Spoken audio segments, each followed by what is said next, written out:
Hello students, আমি Moumita ma'am. আশা করি তোমরা সকলে খুব ভালো আছো। Welcome back to our channel. আজকে আমি তোমাদের এইসি কম্পালসারি ইংলিশের রাইজিং অফ দ্য মুন থেকে ইম্পর্টেন্ট কোয়েশ্চেন আলোচনা করব। তোমাদের কালকে এক্সাম আছে। এর আগে তোমরা বিকি স্যারের দুটো ক্লাস পেয়েছো, দ্য বেট আর হচ্ছে ব্লু আমব্রেলার উপরে।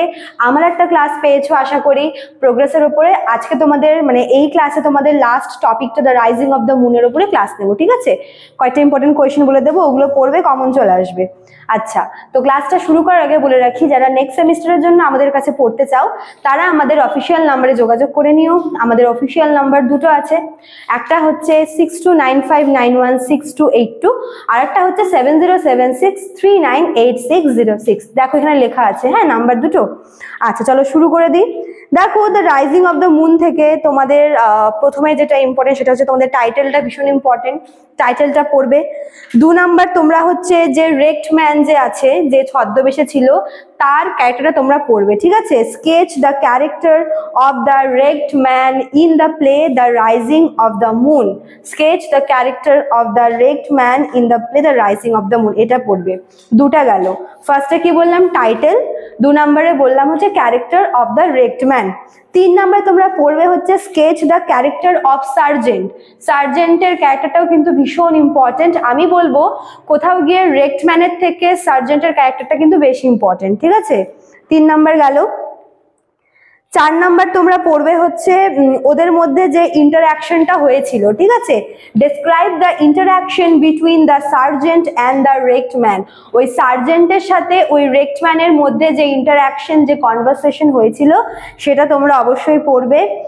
নেক্সট তোমরা পড়বে হচ্ছে what role does the setting play in the development of the plot. এই যে সেটিংটা, এই প্লেটার যে সেটিংটা রাখা হয়েছে, সেই সেটিং এর সিগনিফিকেন্সটা কি, সেটা এই ড্রামার জন্য কিন্তু ভীষণ ইম্পর্টেন্ট, ঠিক আছে? নেক্সট তোমরা পড়বে হচ্ছে role of music and songs. এখানে দেওয়া আছে কোয়েশ্চেনটা, explain how music and songs are used symbolically in the play. Music আর হচ্ছে সংকে কিভাবে, এই ড্রামাতে কিভাবে এই দুটোর আর কি অবদান রয়েছে, এটা পড়বে। আচ্ছা, নেক্সট তোমরা পড়বে হচ্ছে এখানকার যে থিমটা, মেইন যে থিমটা আছে, এই থিমটা তোমরা পড়বে। আর লাস্ট তোমরা এখান থেকে পড়বে হচ্ছে explain the symbolism of the moon. Explain the symbolism of the moon, ঠিক আছে? কি কি বললাম? টাইটেলটা পড়বে। 2 নাম্বার তোমরা হচ্ছে রেক্ট ম্যানের ক্যারেক্টারটা পড়বে। 3 নাম্বার হচ্ছে তোমরা সার্জেন্টের ক্যারেক্টারটা পড়বে। 4 নাম্বার হচ্ছে তোমরা সেটিংটা পড়বে।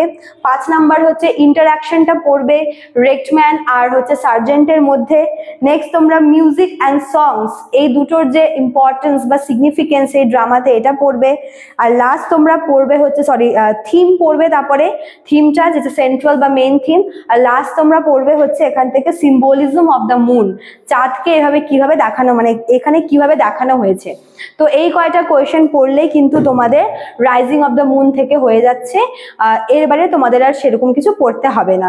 তো স্টুডেন্টস, আশা করি তোমাদের ভিডিওটি হেল্পফুল হলো। তোমরা 4টা ভিডিওই কিন্তু কাইন্ডলি দেখো।